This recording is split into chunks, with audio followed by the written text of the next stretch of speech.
April 5th, 2026. MrBeast is hosting the biggest streamer event of the year. 50 of the most watched creators on the internet, all competing for $1 million. The kind of moment that defines careers. And right in the middle of it, a 17-year-old from Atlanta is doing the Take the L dance in the face of a 36-year-old man with 40 million subscribers, telling him to leave, mocking him in front of his entire community. And then, minutes later, that same 17-year-old gets eliminated. He refuses to go. Security has to physically escort him out of the building. That night, the entire Spanish-speaking internet went to war over a teenager. And here's the thing, that moment wasn't a surprise. Not to anyone who'd been paying attention, because by April 2026, RaKai had already offended just about every corner of the internet there was to offend. The black community, animal rights people, NBA fans, the VTuber world, and now 40 million Spanish-speaking viewers, all in under 2 years. This isn't a story about one bad moment. This is a story about what happens when the internet hands a teenager a microphone, fills his pockets with money, puts a $100,000 chain around his neck, and then nobody, not one adult in the room, ever says stop. In December 2023, RaKai made his Twitch debut. He was 15. Within a few months, he was appearing on Kai Cenat's streams, and then came Mafiathon 2, Kai Cenat's record-breaking subathon that shattered viewership records and pulled in millions of eyes. RaKai was there, and for a lot of people, that's where they first saw him. The rise was fast, uncomfortably fast. By mid-2024, he had 1.5 million Twitch followers. He was part of the Clover Boys, a content collective built around the same energy as AMP, the group Kai Cenat helped make famous. He was 16 years old, living in a content house, going viral weekly, and making more money than most adults ever will. Kai Cenat, his idol, gifted him a custom chain valued at $100,000. Let that sink in. A 16-year-old, a $100,000 chain, as a gift. That's the environment we're talking about. The first real sign came in June 2025. RaKai is driving live on stream. He's looking at his phone. He almost loses control of the car. The clip circulates everywhere.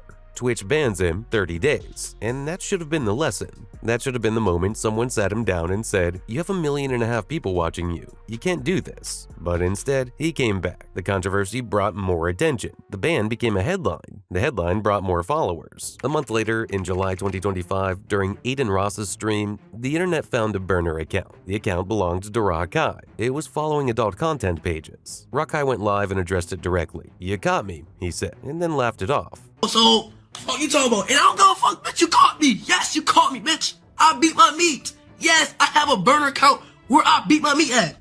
The fuck? He was 16. His burner account following explicit content became a trending topic. He clipped it, he posted it, he turned it into content. At this point, you might think, okay, it's just a teenager being a teenager. Everyone makes mistakes when they're 16. That would be true, except the pattern doesn't stop there. It accelerates. October 2025, Halloween. RaKai decides to dress as a character from White Chicks, the 2004 comedy where two black men go undercover as white women. He covers his face in white powder, streams it. The backlash is immediate. The black community is loud about it. People call it blackface in reverse. People call it reckless. People call it exactly what it looks like. A teenager who either didn't think about what he was doing or did think about it and didn't care. His response? Basically, "I didn't mean it like that." November 2025, Thanksgiving. A live turkey gets brought into a packed streaming event. RaKai and others are crowded around the bird. It's clearly distressed. The crowd starts chanting, kill it, put that on the grill." Animal rights communities go ballistic. Content goes viral. The clips look exactly as bad as they sound.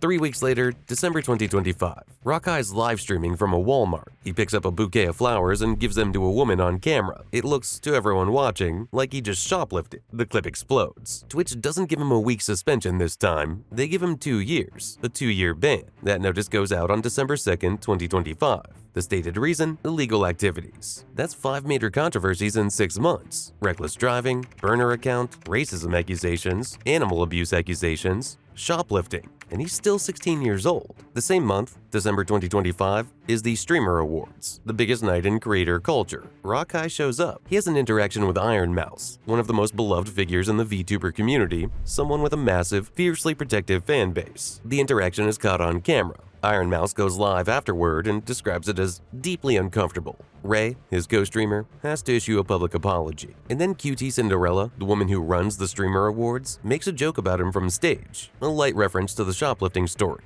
Question. No. What's the coolest thing you've ever stolen?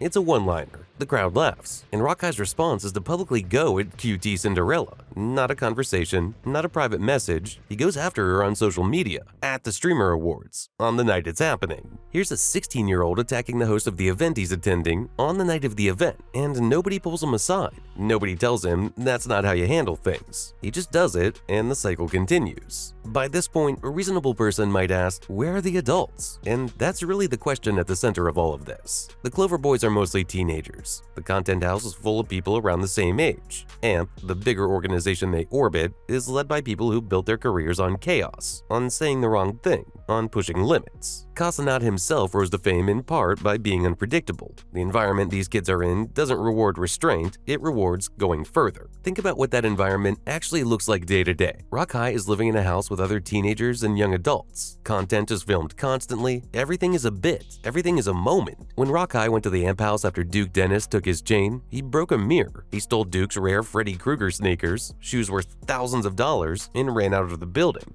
Phantom had to chase him down with a machete. And that whole sequence was filmed, clipped, and celebrated as peak content. Millions of views, no lesson learned, just numbers. That is the environment RaKai is growing up in, and the people around him are not bad people, but they are people whose entire livelihood depends on the chaos continuing. You don't turn the camera off, you don't tell the kid to calm down, you let it run because if you don't, someone else will. When Blackboy Max, who's older, who's been in the game longer, finally commented on RaKai's situation, his message was this: people have gotta be nicer to RaKai. Not RaKai needs to change, not someone needs to step in, just be nicer to him. The protective instinct of the circle kicks in, and the lesson never lands. That's not a RaKai problem, that's an ecosystem problem. The internet machine discovered a long time ago that controversy converts. It gets clicks, it gets streams, it gets follows. Every time RaKai did something wrong and the internet erupted, his numbers went up. Every ban came with a countdown. Every countdown came with anticipation. The punishment became the promotion. A Twitch ban doesn't teach you humility when the announcement of that ban gets you more attention than a month of regular streaming ever would. And then came March 2026. He's back from the Walmart ban, he's streaming again, and during a just chatting session, he pulls up his Instagram DMs. He had been texting celebrities trying to set up collaborations. He's scrolling through the messages, and right there, on screen, for his live audience, the full contact information of LaMelo Ball, NBA All-Star, Charlotte Hornets, phone number, everything. The clip cuts. It's too late. Within minutes, it's everywhere. Twitch adds another 30 days to his record. LaMelo Ball's numbers circulating across the internet. This is not malice. This is not a scheme. This is what happens when someone has not been taught basic judgment and has never faced a consequence serious enough to actually teach it. He's 17 years old and has never experienced a moment where the fallout was bigger than the spotlight. Which brings us back to April 5th, 2026. MrBeast's $1 million event. 50 streamers, the biggest production of its kind. RaKai is there.